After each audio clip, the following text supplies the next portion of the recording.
Hello, welcome back to Let's Talk Ray Bradbury. Alright guys, so Let's Talk Ray Bradbury is a playlist that I began about 10 months ago. I did 2 or 3 stories and then quickly got sidetracked by doing my reviews of the complete fiction of H.P. Lovecraft.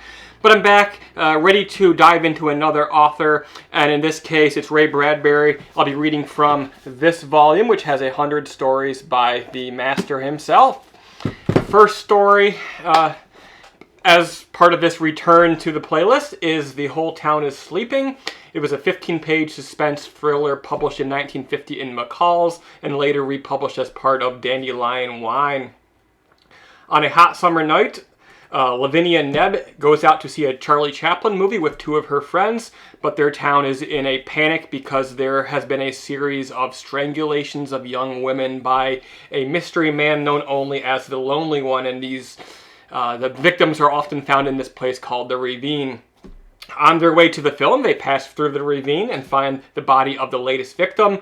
Although it is a hot summer night, they're suddenly chilled to the bone as if it is winter. They decide to go to the movie anyway because they think it'll be a good diversion for them. And because Lavinia believes that she is so strong that, she could not possibly be taken advantage of by this killer. After the movie, they stop for a late-night soda at the drugstore. The druggist remarks that a man had been asking about Lavinia, thought she was cute, and he may have accidentally let slip where she lived. Lavinia is brave and stubborn. She insists on walking her 2 friends home and then herself crossing back over the ravine on her way to her own house. Suddenly, her bravery begins to fail her. She feels like maybe she feels footsteps or hears footsteps behind her, but they are largely her imagination.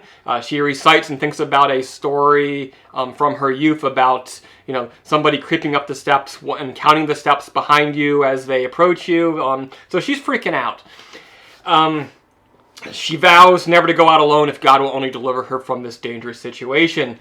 Heart bursting from her chest, she finally reaches her house and locks the door behind her.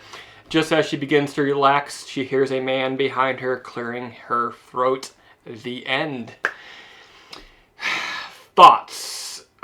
This story is wonderfully suspenseful, and the twist ending is great. It's maybe in 2019, not completely unexpected, but can you imagine reading this story in 1951? It feels to me like an episode of The Twilight Zone, actually. It's just that creepy, and I can envision it in black and white.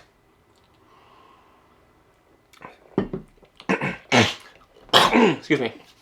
Bradbury's writing here, as it often is, feels effortless and light and airy, and it's deceptively simple. It's the kind of story that I have for long felt like I should be able to write. Then you sit down and you realize, yeah, this is really hard. Sometimes the most simple looking stories are actually the most difficult. I love the setting of an idyllic Midwestern town. It feels innocent. It feels like our sort of false perceptions of the 50s, a world without dangers when everything was black and white and perfect little communities and nothing bad ever happened, which is of course bullshit. In 2019, I think it's a reminder that there were no good old days, that danger has always existed. The only difference is now we hear about it on the news, about on Twitter, on Facebook, and there's no secrets anymore, at least no news story too small to print. Whereas for many decades, I feel like people have idolized a period that was not at all as picture perfect as they wanted it to be, as it seems, in Leave It to Beaver and The Andy Griffith Show.